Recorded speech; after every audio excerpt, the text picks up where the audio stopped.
안녕하세요. 지방에서 살고 있는 30대 여자입니다. 평소 사연 듣는 것을 좋아하여 사연을 들으며 하루 일과를 마무리하곤 하는데요. 사연을 들을 때마다 내 사연도 보내봐야지 생각만 하다 오랜만에 쉬는 날이 생겨 이렇게 사연을 쓰게 되었습니다. 저는 첫사랑과 결혼을 하게 된 사람인데요. 저만 남편이 첫사랑이 아닌 남편 역시 제가 첫사랑이었어요.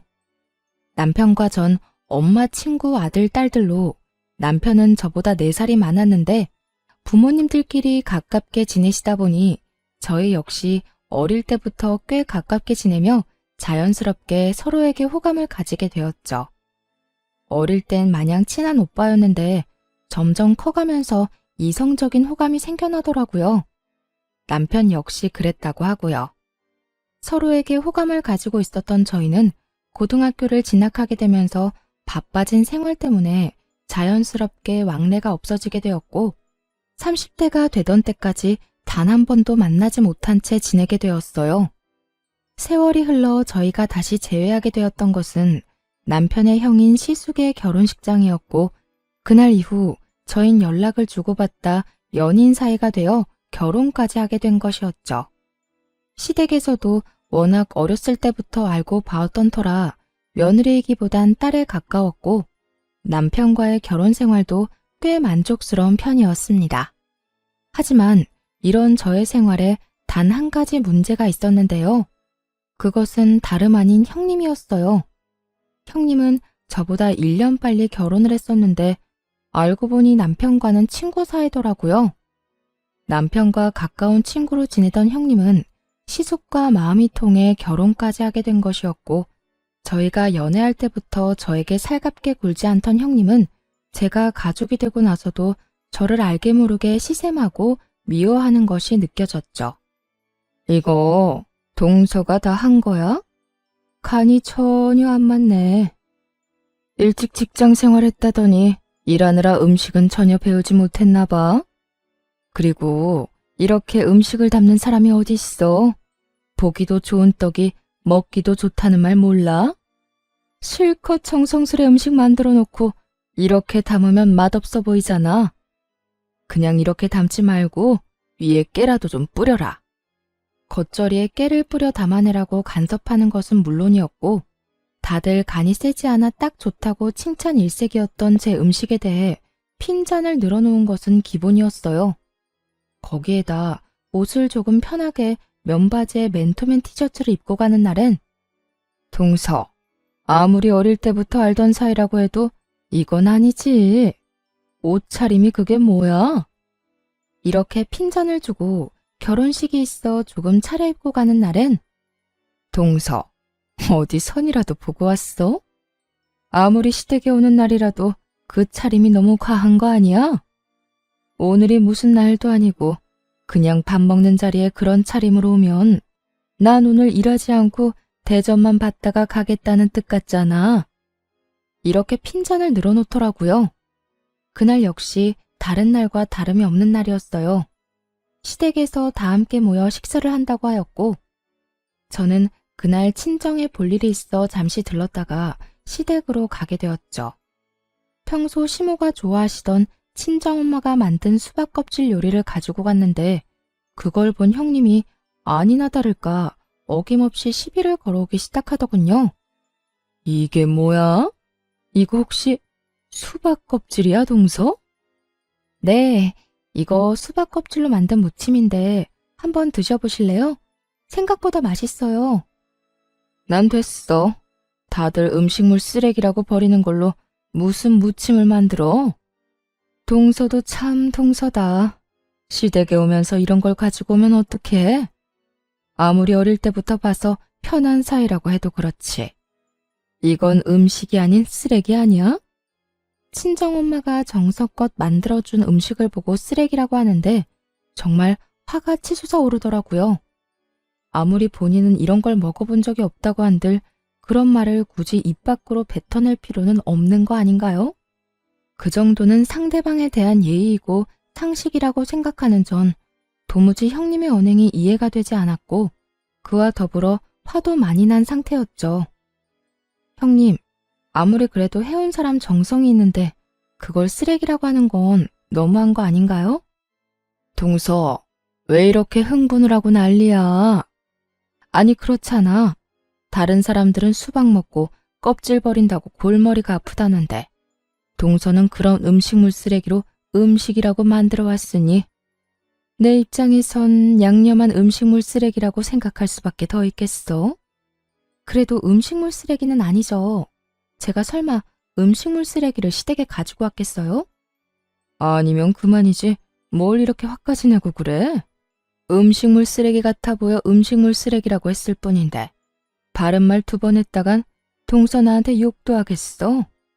제가 반응을 보이자 그것이 또 재미있었는지 더욱 신나서 비아냥대기 시작했고 전 그런 형님의 모습을 보며 순간 정말 눈이 핑 돌아갈 만큼 화가 나더라고요. 그래서 제가 무어라 형님에게 한 소리 하려는 찰나 저희 대화 소리를 다 들어버린 시모가 주방으로 걸어 들어왔어요. 척 보기에도 화가 단단히 난 표정을 한 시모는 형님의 곁에 서더니 상황에 대해 물어보기 시작하더군요. 무슨 일이길래 주방에서 음식물 쓰레기라는 말이 나오는 거야? 전 당연히 아무 말도 하지 않았고 수박 껍질 무침이 저희 엄마가 해준 음식이라는 것도 시모가 그것을 좋아한다는 것도 전혀 알지 못하는 형님이 무침을 가리키며 신나서 시모에게 이르기 시작했어요. 아니 어머님, 이걸 동서가 반찬이라고 가지고 왔더라고요. 수박 껍질 무침이라나 뭐라나? 그래서 음식물 쓰레기라는 말이 나왔다는 게야? 그렇잖아요. 요즘 세상에 먹을 게 얼마나 많은데 이런 걸 가지고 오는지. 괜히 어머님 보시면 기분 나쁘실 수도 있겠다 싶어서 제가 나서서 한 소리 하고 있었어요. 시모의 표정은 더욱 굳어져만 갔고 그런 시모의 표정이 심상치 않음을 느꼈는지 시모의 눈치를 살피며 의아한 표정을 짓더라고요. 어머님, 왜 그러세요? 혹시 기분 나쁜 일 있으세요? 기분? 당연히 기분 나쁘지. 요즘같이 먹을 거 많은 세상에 이런 걸 가장 좋아하는 사람이 바로 나다. 이거 둘째 친정엄마가 나 먹으라고 직접 해서 보낸 것 같은데 너 어떻게 말을 그렇게 할 수가 있니? 네가 못 먹어보고 안 먹는 음식이면 전부 음식물 쓰레기라고 하는 거니? 어쩌면 애가 이렇게도 생각 없이 말을 하는 게야? 형님의 얼굴은 순식간에 새빨개져 아무 말도 하지 못하고 있었고 시모는 그런 형님의 모습이 더욱 화가 난다는 듯 호통을 치기 시작하더군요. 그제야 정말 큰일이 났다 싶었는지 시모에게 빌기 시작했어요. 다른 사람이 정성으로 한 음식에 그렇게 함부로 말하는 거 아니다. 당사자가 이 말을 들었으면 얼마나 힘 빠지고 기분 나쁘겠어. 어머님, 저는 동서 친정어머니께서 해주신 음식이라고는 생각도 못했어요. 어머님이 좋아하시는 음식이라고는 더욱 생각 못했고요. 정말 죄송해요. 제가 생각이 짧았어요. 그러면 넌 그저 둘째가 한 음식이라고 생각하고 그런 말을 했다는 건데 그건 그거대로 문제가 있지 않니? 어떻게 당사자를 앞에 두고 음식물 쓰레기라는 말을 할 수가 있어? 내 앞에선 갖은 착한 척은 다 하더니 모두 연기였던 게야? 아니에요. 그런 게 아니라 저도 모르게 나온 말이에요. 정말 죄송해요. 동서, 기분 많이 상했어? 내가 미안해. 앞으로 조심할게. 형님은 시모에게 용서를 구하는 것도 모자라 저에게까지 사과를 하는 태도를 보였지만 시모의 마음을 돌리기엔 이미 늦은 듯 하더라고요.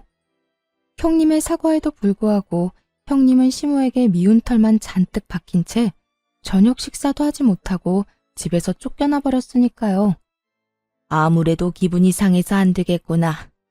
넌 오늘 여기서 밥 먹지 말고 집에 가서 밥 먹거라. 너 보면 음식물 쓰레기라는 말이 귓가에 맴돌아서 밥을 먹을 수가 없어. 어머님, 정말 죄송해요. 제가 오늘은 그냥 가고 나중에 따로 한번 올게요. 정말 죄송해요. 평소엔 화 한 번 제대로 내지 않는 시모였는데 지금껏 제가 단 한 번도 보지 못한 모습을 보이며 화를 냈고 깨달은 것이 많았던 형님은 방법을 바꿔 저를 싫어하는 티를 내기 시작하더군요. 저에게 말을 걸지도 않을 뿐더러 시선조차 주지 않으며 그야말로 저를 투명인간 취급을 하기 시작했죠.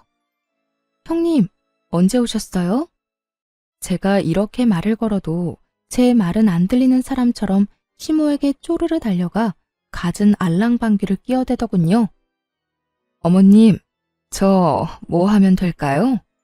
저한테 다 맡기시고 어머님은 들어가서 좀 쉬셔요. 며느리가 둘이나 있는데 아직 이렇게 주방에 계시면 어떻게 해요? 얼른 들어가서 좀 쉬세요. 이렇게 말입니다. 따져보자면 제가 잘못한 것이 있는 것도 아닌데 저에게 화풀이하는 것도 꼴같지도 않았지만 괜히 아는 척을 해오며 시비를 거는 것보다 훨씬 편안하긴 하더라고요. 워낙 별것도 아닌 것에 시비를 걸어오던 탓에 차라리 무시당하는 편이 더 편안하다고 생각하게 되는 상황이 황당하긴 하지만 어찌되었든 한결 편안해졌으니 되었다고 생각하던 참이었어요. 형님이 모른 척을 하니 저 역시 형님에게 굳이 말을 걸지 않는 날이 길어지고 있었는데 하는 수 없이 연락을 해야만 하는 일이 생겨나고야 말았었어요. 그 이유는 다름 아닌 남편 때문이었는데 대학교 동창이 부친상을 당해 장례식장을 간다며 나간 남편이 연락도 없이 외박을 한 것이었죠. 날이 밝아올 때까지 남편은 여전히 연락이 없었고 저는 하는 수 없이 대학교 동창인 형님에게 연락을 하게 된 것이었어요. 동서가 무슨 일이야? 나한테 연락 한 통 한 적이 없는 사람이. 그게요, 형님. 다름이 아니라 저희 남편이 대학교 동창 부친상에 간다며 나갔는데 연락도 없이 외박을 해서요.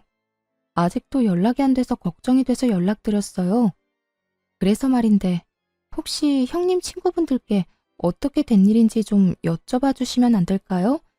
아무래도 무슨 일이 있는 것 같은데 아예 연락이 안 되니까 불안해서 가만히 있을 수가 없어요. 뭐?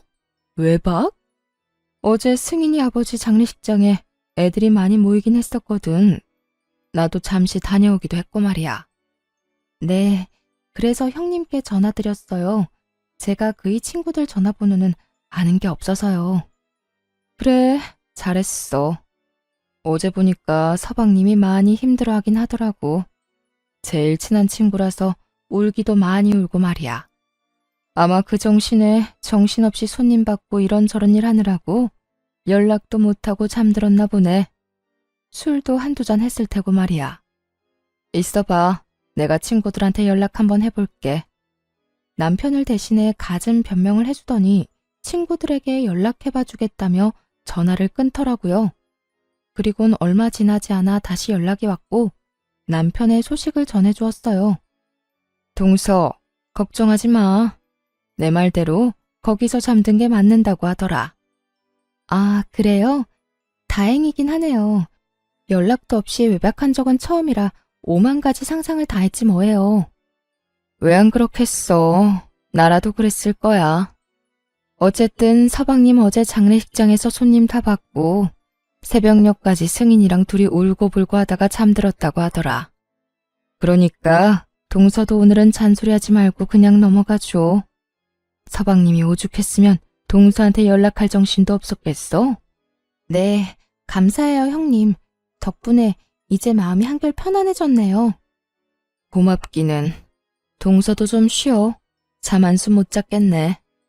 앞으로 내가 동창들 만나거나 하면 따로 동서한테 연락해 줄게. 전에 본 적 없는 호의를 저에게 베풀어주고 있었고 전 그런 형님이 의심스럽기는커녕 이런 면도 다 있다며 정말 진심으로 고마운 마음을 가지게 되었죠. 그 당시엔 제 뒤로 무슨 짓을 하고 있을 거라곤 전혀 상상도 하지 못한 상태였고 아무리 저와는 사이가 좋지 않다고 한들 같은 여자로서 저에게 그런 거짓말을 하지 않을 거라 믿어 의심치 않았던 상황이었습니다. 형님의 말에 안심을 하고 남편을 기다리고 있으니 하루 사이 많이 수척해진 남편이 집으로 들어오더라고요. 남편은 저와 눈도 제대로 마주치지 못한 채 주저리 외박 사건에 대해 변명하기 시작했어요. 여보, 미안해. 나도 모르게 지쳐서 잠이 들어버렸지 뭐야. 사실은 친구 아버지가 나를 아들처럼 여기고 엄청 잘 대해주셨거든. 대학교 때 우리 데리고 낚시도 다녀주시고, 우리가 크고 작은 사고 칠 때마다 다 도와주시고. 하여튼 나한테는 아버지랑 같은 분이라고 생각했는데 그렇게 갑자기 돌아가시니까 어제 감정 주체가 안 됐어. 아무리 그래도 당신한테 연락은 했었어야 했는데 술도 한잔하고 많이 울기도 해서 나도 모르게 잠들어 버린 거 있지? 그렇지 않아도 형님께 들었어. 워낙 친한 친구였다는 것까지 말이야. 연락도 없이 외박할 사람이 아닌데 온다 간다 말도 없이 안 오니까 걱정했던 건 맞는데 그렇다고 화가 난 건 아니니까 그런 걱정은 하지 마. 그나저나 좀 괜찮아? 친구는 어때? 좀 진정됐어? 정말 진심이었어요. 이때까지만 해도 정말 남편에 대한 걱정이 앞섰을 뿐 그 어떤 의심은 하지 않고 있었는데 그 다음 남편의 입에서 나오는 말로 인해 상황은 180도 바뀌고야 말았습니다. 어? 하진이 진정되는 거 보고 바로 왔어. 어쨌든 미안해. 다음부턴 이런 일 없도록 할게. 어? 그래. 일단 들어가서 쉬어. 혹시 여러분은 눈치를 채셨나요? 부친상을 당한 친구의 이름이 형님이 말해주었던 친구의 이름과 다르다는 사실을요.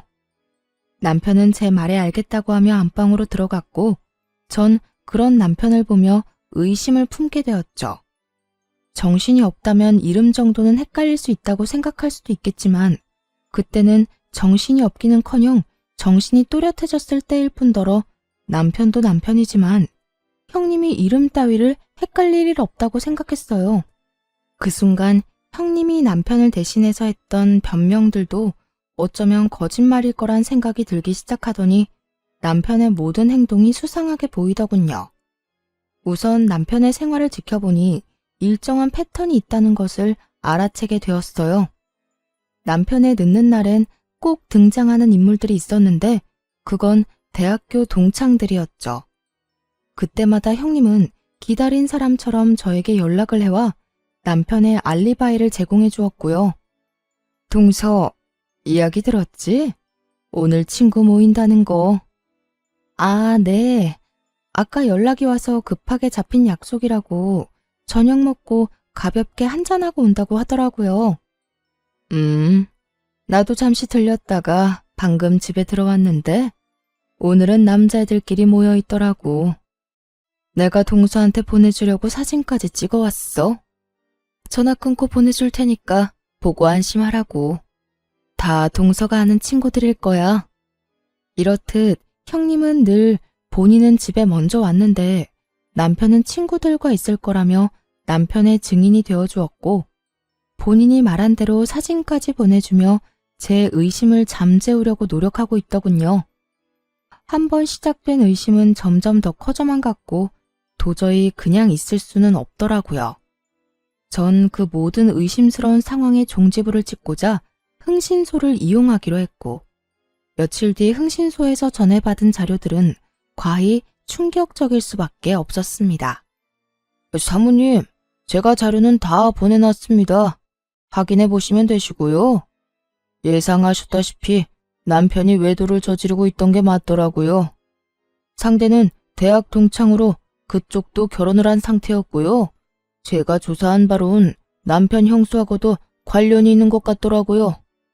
두 사람이 만나는 날엔 거의 대부분 그 형수라는 사람이 처음엔 함께 하다가 자리를 빠져주는 식으로 동창들 눈을 피했고요. 사진이랑 대화 녹음한 것도 있으니 다 확인하시고 연락해 주세요. 들어보니 남편은 외도를 저지르고 있는 것이 맞았는데 상대는 다름 아닌 남편의 동창이자 형님의 절친이더라고요. 녹음된 파일은 남편과 상간녀의 대화였는데 두 사람이 어떻게 시작되었는지 낱낱이 녹음되어 있었죠. 그래서 자기는 언제부터 날 좋아했는데? 그걸 모른다는 사실이 정말 놀랍다. 나 자기 대학교 때부터 좋아했었어. 오랫동안 자기 좋아하다가 도저히 안 되겠다 싶어서 우정까지 포기할 마음으로 고백하려고 했는데 웬 여자랑 결혼한다고 하더라? 내가 그때 얼마나 속상했는 줄 알아? 첫사랑이랑 다시 재회해서 결혼한다는데 내가 진짜 할 말이 없더라. 진작 말하지 그랬어. 그랬으면 우리가 이렇게 힘들게 만날 일도 없었을 텐데 말이야. 그러게. 나도 이렇게 될 줄 알았으면 진작 고백하는 건데. 하여튼 우린 지영이한테 고마워야 해. 어찌되었든 지영이가 우리 다시 연결해준 거 아니야. 이렇게 유부남 유부녀가 되어 만나게 됐다는 게 좀 그렇긴 하지만 말이야. 하긴 형수님이 중간에서 우리 계속 만나게 해주고 마음 전해주지 않았더라면 우리가 이렇게 서로 마음을 확인하고 서로 좋은 시간을 보낼 일도 없었겠지. 거기에다 형수가 요즘 우리 집사람한테 나 알리바이를 다 대줘서 자기 만나는 게 얼마나 편한지 몰라. 글쎄 사진까지 보내준다더라. 우리 다 같이 모여있는 사진 말이야. 그것도 남자들끼리만 모아서 말이야. 지영이한테 정말 고맙다. 그나저나 자기는 이혼 생각은 있는 거야? 언제까지 이러고 만날 거야? 나야 당장이라도 이혼하고 싶지. 그런데 무슨 계기가 있어서 이혼 말이라도 꺼내볼 거 아니야. 괜히 급한 마음에 이혼 이야기 꺼냈다가 집사람이 무슨 눈치라도 채면 자기나 나나 끝장인 거야. 상간녀, 상간남 위자료에 이혼 위자료까지. 이중으로 돈 나갈 텐데 그 돈을 다 어떻게 해. 하긴 그 돈이면 우리 집도 살 수 있겠다. 알겠어. 나도 우리 남편이랑 최대한 자연스럽게 이혼할 수 있도록 노력해 볼 테니까 자기도 하루라도 빨리 이혼할 수 있게 노력해줘. 나 이렇게 자기랑 몰래 만나는 거 너무 싫어. 나라고 좋아서 이렇게 만나겠어? 내가 빨리 이혼할 수 있도록 해볼 테니까 조금만 기다려줘 자기야. 참 기가 막히더라고요.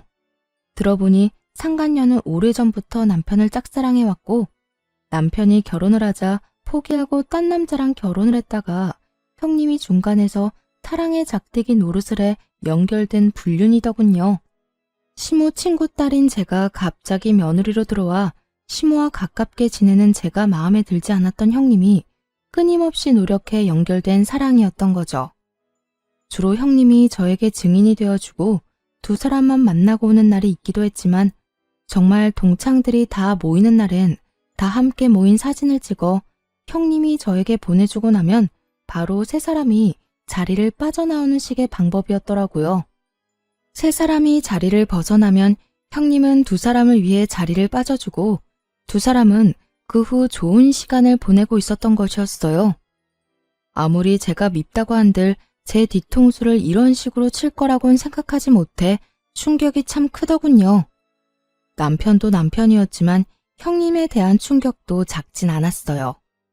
전 모든 사진들과 녹음 파일을 반복해서 보고 들으며 이혼을 다짐하게 되었고 복수를 하기로 마음먹게 되었죠. 조용하게 이혼하고 행복하길 바라는데 그렇게 해주면 안 되는 일이었으니까요.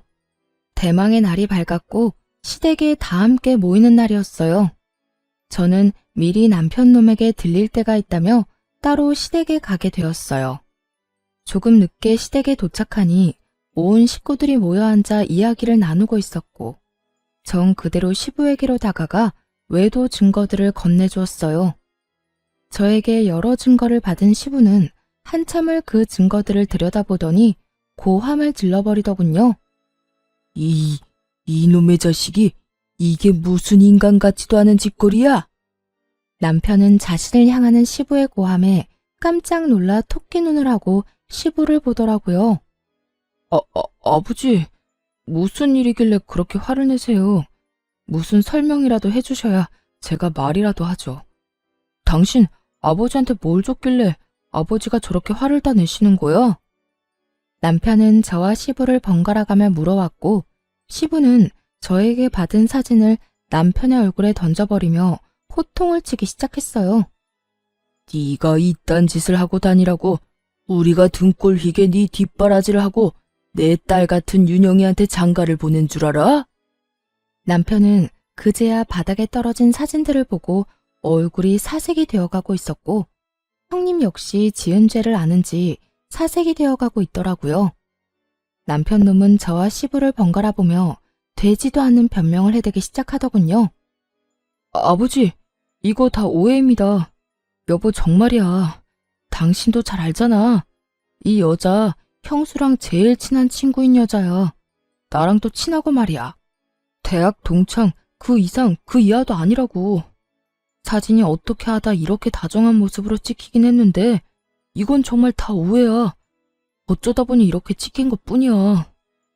모든 사진에 손을 어깨에 두른다거나 자연스럽게 머리칼을 매만지고 있었는데도 불구하고 우연일 뿐이다, 오해일 뿐이라며 변명을 하고 있었고 식구 중 남편의 말을 믿는 사람은 단 한 사람도 없었어요. 시모는 충격으로 아무 말도 하지 못하고 있었고 시부는 말도 안 되는 변명을 하는 남편을 눈빛으로 가만두지 않을 태세로 노려보고 있었고 시숙은 듣고도 믿을 수 없다는 듯 형님과 남편을 번갈아 보고 있었죠. 당신하고 이 여자 사이엔 우연이 참 많은가 봐. 그렇지 않고서야 사진마다 이렇게 다정할 수가 있어? 그것도 단둘이서 말이야. 그건 나도 이 여자랑 친해서 그래. 대학교 때부터 아주 친했어. 그러니까 정말 괜히 오해하지 마, 응? 오해 같은 소리 하네. 당신이랑 이 여자랑 자기 타령하면서 나눈 대화 녹음한 것도 있는데 어디 한번 들려줘야 바른 대로 말할 거야? 내가 꼭 그렇게까지 해야겠어?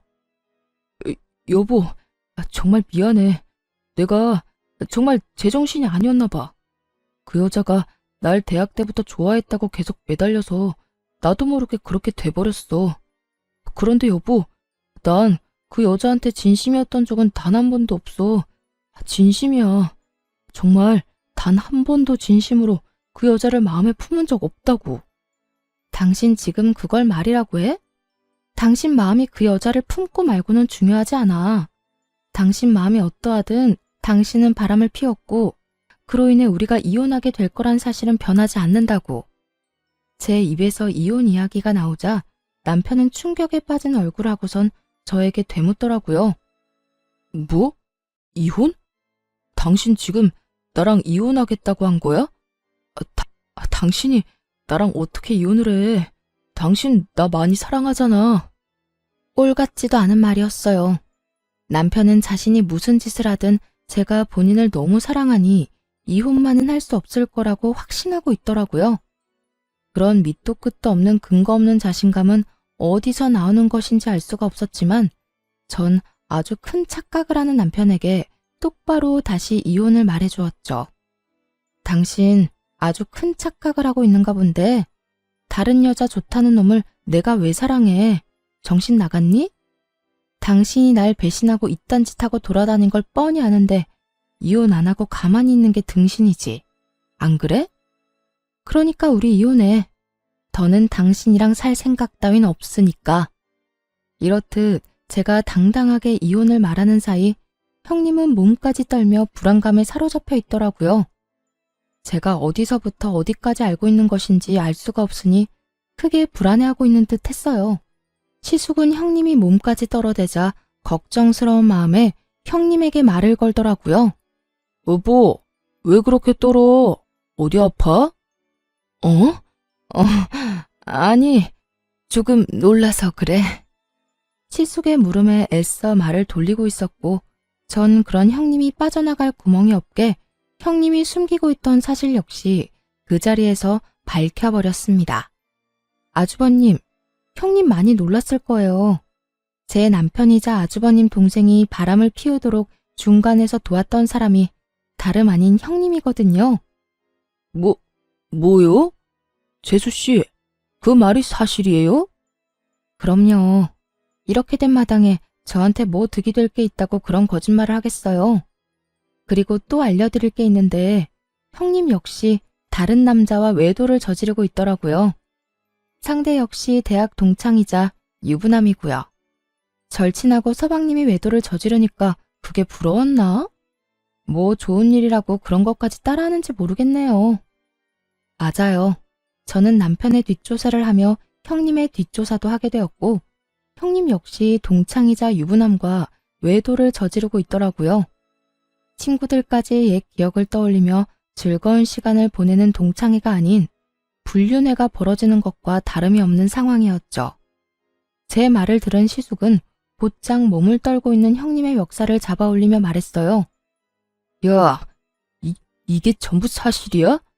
동창회 간다더니 거기서 내 동생을 바람 피우게 만든 것도 모자라서 당신도 바람을 피우고 있었다는 게? 당신이 어떻게 나한테 이럴 수가 있어? 내가 당신한테 어떻게 했는데? 여보, 내가 미안해. 내가 정말 미쳤었나 봐. 나도 그러지 않으려고 했는데 어쩌다 보니까 그렇게 됐어. 정말 미안해. 미안? 할 짓 못할 짓 다 해놓고선 이제 와서 미안하다고 하면 없던 일이 된다고 생각해? 저 녀석도 그렇지만 당신도 참 염치라고는 없는 사람이구나. 우리도 이혼해. 나 역시 당신 같은 여자랑 더는 같이 살 생각 없으니까.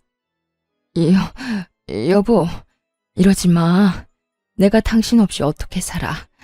이렇게 감정적으로 생각하지 말고 다시 한 번만 생각해줘. 감정적? 오해하나 본데 나 그 어느 때보다 냉정하게 잘 생각하고 있거든. 이미 머릿속엔 당신하고 이혼 소송할 생각부터 상간남 소송까지 다 그려진 상태야. 그러니까 더는 긴 말 말고 이혼이나 준비해. 시숙은 단호하게 이혼을 선포했고 형님은 그런 시숙에게 울고불고 매달리며 어떻게 해서든 시숙의 마음을 돌려보려 애쓰더라고요. 그리고 형님 역시 자기 친구와 외도를 저지르고 있었다는 사실을 꿈에도 알지 못했던 남편은 형님에게 화를 내기 시작했고요. 네가 어떻게 우리 형을 두고 그딴 짓을 할 수가 있어? 네가 그러고도 인간이야? 이딴 짓거리나 하려고 우리 형 소개해달라고 날 쫓아다녔던 거야? 남편은 본인이 지금 어떤 잘못을 저질러 제 앞에 무릎을 꿇고 앉아있는 것인지 잊은 듯했고 전 남편에게 현실을 자각시켜 주었어요. 당신이 지금 입댈 주제나 된다고 생각해? 남 신경을 쓰지 말고 당신 이혼이나 신경 써. 누가 누구한테 질책을 하고 있어? 남편은 그제야 자신의 처지가 형님과 다르지 않다는 걸 깨달은 것인지 급하게 저에게 매달리기 시작하더군요. 여보, 내가 정말 잘못했어. 내가 정 꼴 보기 싫으면 우리 부모님을 봐서라도 나 한 번만 용서해주라. 우리 부모님이 당신 딸처럼 예뻐했었잖아. 남편은 감히 시부모님들을 입에 올리며 저에게 매달리고 있었고 이때껏 잠자코 상황을 지켜보던 시부가 상황을 정리해버리기 시작했어요. 어디서 우릴 파는 게야? 우린 너 같은 놈이랑 계속 살라고 할 생각 없다. 아버지, 그리 불러도 소용없어. 넌 당장 이혼하고 이혼과 동시에 이때껏 우리가 줬던 모든 것을 다 내놓거라. 집, 차, 가득까지. 하나도 남김없이 다 내놓고 이 집에 기어들어올 생각도 하지 마. 아버지, 이렇게까지 하실 필요는 없잖아요. 이렇게 남김없이 다 가지고 가시면 전 어떻게 해요? 이렇게까지 하게 만든 놈이 누군데 감히 말대꾸를 하는 게야? 시부의 호통에 남편은 제가 이혼을 말할 때보다 더 절망적인 표정으로 고개를 푹 숙이더군요. 그럴 수밖에요. 시댁은 재산이 좀 있는 편이었는데 자식들이 조금이라도 편히 살라고 지원을 아낌없이 해주던 상황이었어요. 그 덕분에 남편은 월급은 월급대로 다 쓰고 부모님들의 지원으로 낭비를 펑펑하고 살았던 사람이었죠. 그런데 그런 남편에게 모든 지원을 끊겠다고 하니 그것이야말로 마른 하늘의 날벼락 아니겠어요? 남편은 아무리 생각해도 지원만은 끊길 수 없었는지 시부에게 더 간절하게 매달리기 시작하더군요. 아버지, 제가 아버지가 시키는 대로 이 사람이랑 이혼하겠습니다. 그러니까 지원은 끊지 말아주세요. 최소한 집이랑 차는 계속 제가 가지고 있게 해달라고요. 사람이 집은 당연히 있어야 살아갈 거고 회사는 다녀야 하니 차는 있어야 할 거 아니에요. 그러니까 아버지, 제발 한 번만 더 생각해 주세요. 제발요. 집이나 차가 필요하면 네 능력으로 사. 이때까지 우리가 그만큼 도와줬으면 최소한 네 통장에 그만한 돈은 있어야 정상이지. 어찌되었든 내 할 말은 끝났으니 더는 긴 말 시키지 마. 시부의 뜻은 확고했고 시부의 말이 끝나자마자 시숙 역시 형님에게 당장 소송을 준비하라고 말하더군요. 상황은 돌이킬 수 없는 상황이 되어버렸고 남편과 형님은 눈물을 펑펑 쏟아내며 빌기 시작했어요. 여보, 그런 말 하지 말라니까.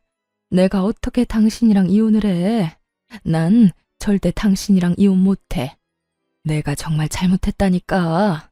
그 남자랑 그렇게까지 깊은 관계도 아니었고 정말 실수에 가까운 만남이었어. 여보, 아버지 말 다 들었지. 나 이렇게 불쌍해졌는데 그래도 나 버릴 거야? 그러지 말고 다시 한 번만 다 용서해줘. 우리가 보통 부부야? 첫사랑이었던 우리가 그 긴 세월을 돌고 돌아 다시 만나 결혼까지 하게 된 부부잖아. 그런 우리가 이까진 일로 이혼한다는 게 말이나 되냐고. 두 사람 다 눈물 없인 들을 수 없는 마음을 쏟아내고 있었고 시숙은 그대로 시댁을 나가버렸고 전 남편에게 다시 한번 이혼을 말해주었죠. 그런 우리 사이를 산산조각 낸 건 당신이야. 그러니까 이렇게 구질구질하게 굴지 말고 예정을 생각해서라도 하루라도 빨리 이혼해.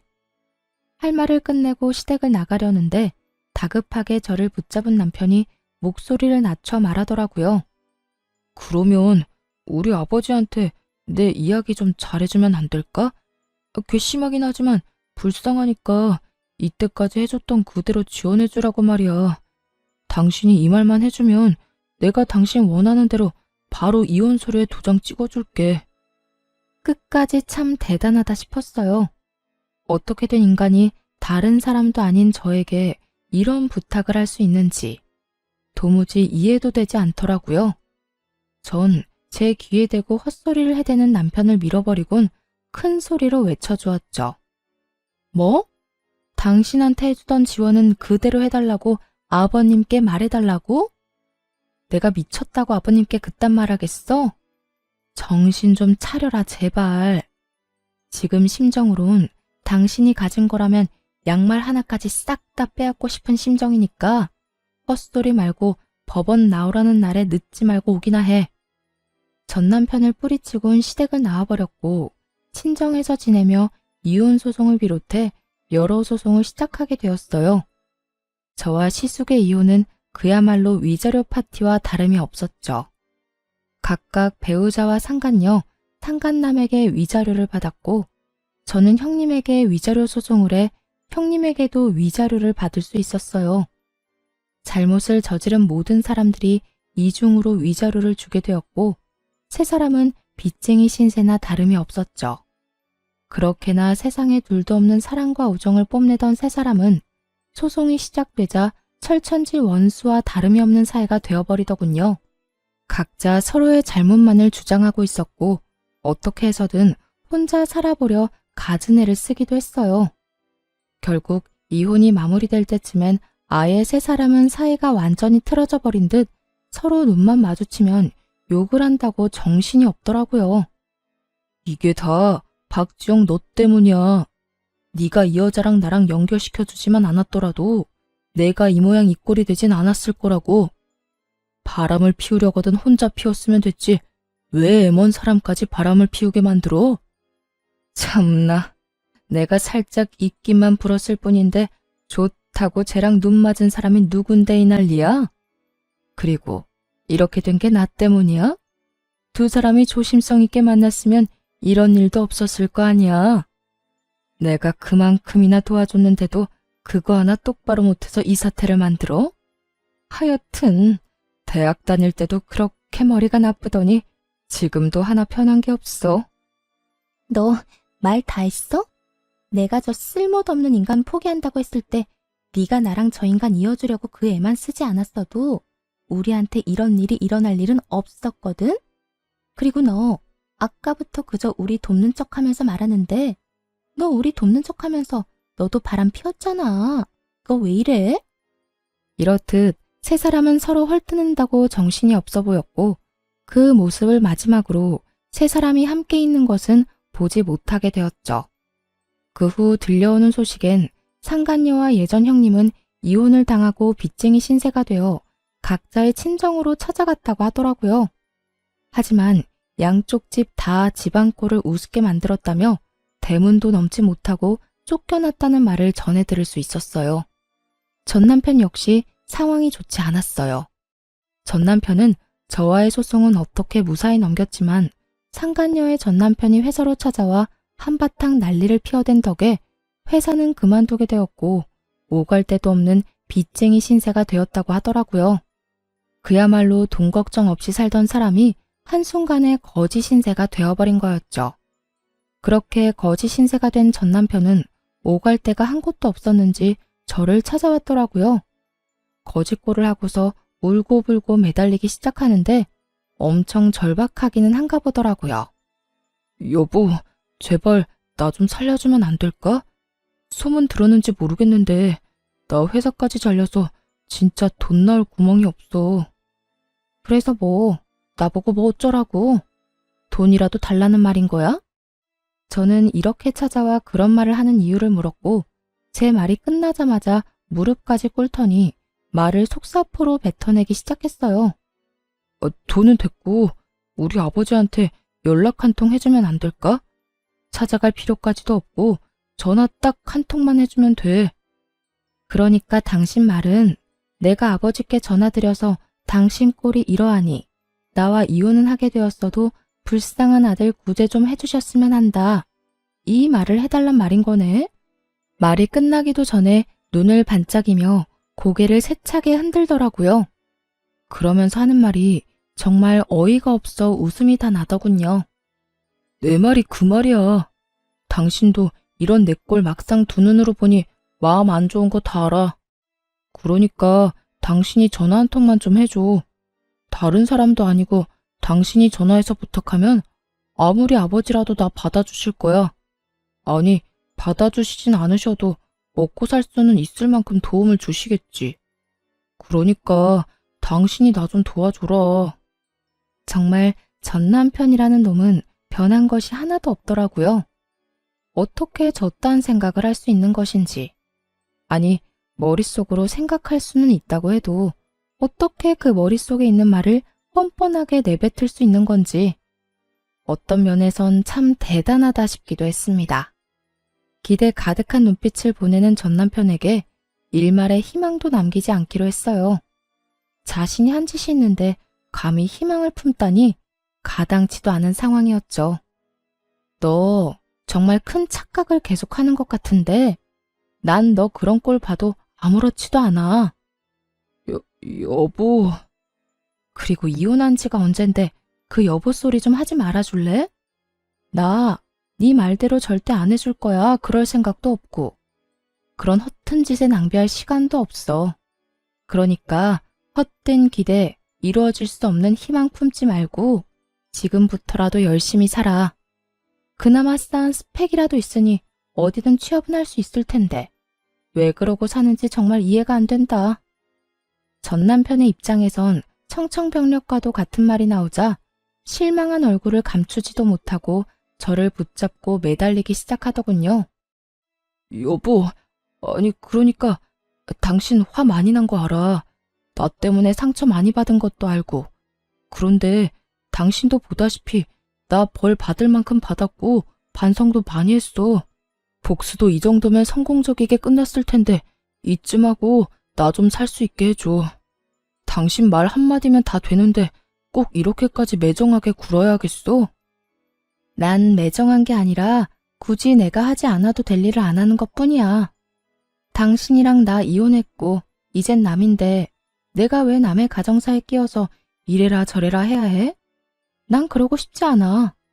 더욱이 내가 그런 행동을 함으로써 조금이라도 당신한테 이득이 된다면 난 절대 하지 않을 거라고. 이게 내 뜻이고 난 이런 내 뜻을 바꿀 생각 없으니까 다신 나 찾아오지도 마. 당신 가정일은 당신이 알아서 해결하란 말이야.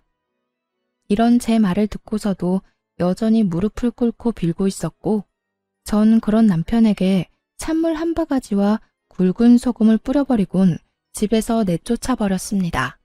제 악몽 같던 전 남편과의 인연이 끝을 맺게 되었죠. 그 후 저는 잘 지내고 있어요. 여전히 회사 생활은 잘하고 있고 지금은 친정 근처에 새로운 보금자리를 얻어 지내며 자유로운 삶을 즐기며 살고 있습니다. 지금 맡고 있는 바쁜 일만 잘 마무리된다면 회사를 좀 쉴 생각인데요. 사회생활을 시작하고 처음으로 제대로 된 휴식을 취해보는 것이라 요즘 조금 들뜬 생활을 보내는 중이에요. 쉬면서 무얼 어떻게 얼마나 재미있게 시간을 보내나 생각을 하다 보니 며칠 야근을 해도 절로 콧노래가 나오는 거 있죠? 이래서 다들 휴가 하는가 봐요. 거기에다 전 긴 휴가보다 더욱 길게 쉴 예정이니 더욱 행복한 나날들을 보내고 있는 중이랍니다. 이혼을 하고 난 후 아무래도 부모님이 가장 큰 걱정이었는데 부모님은 저를 더 걱정하고 계시더라고요. 한동안 친정에서 시간을 보낸 적이 있었는데 엄마가 저를 안아주시더니 이런 말을 하더군요. 우리 딸 많이 힘들지? 하필 이혼 사유가 그런 거라 엄마 아빠도 마음이 참 좋지 않구나. 더군다나 그 상대가 우리도 아들처럼 여기던 녀석이라 마음이 더 안 좋아. 우리 속도 이런데 넌 오죽하겠어? 그런데 딸, 살다 보면 이런 일도 있고 저런 일도 있는 거야. 지금 우리 딸이 겪고 있는 이런 일을 겪지 않았다면 더없이 좋겠지만 아픈 일은 일어나 버렸고 되돌릴 수도 없으니 엄마 아빠 품에서 잘 흘려보내도록 해보자. 영원히 우리 딸 마음에 상처가 되지 않도록 멀리 잘 흘려보낼 수 있도록 엄마 아빠가 옆에서 도와줄게.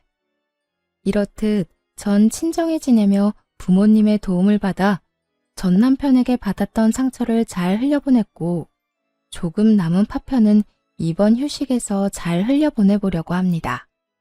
그렇게 잘 흘려보내다 보면 웃으며 이혼을 말할 순 없더라도 최소한 아무런 감정 없이 이혼을 말할 수 있는 날이 오지 않을까요? 그러면 제 이야기는 여기까지 하고 전 마저 휴식 계획을 세우러 가보려고요. 저의 긴 이야기 들어주신 모든 분 너무 감사합니다. 좋은 하루 되세요.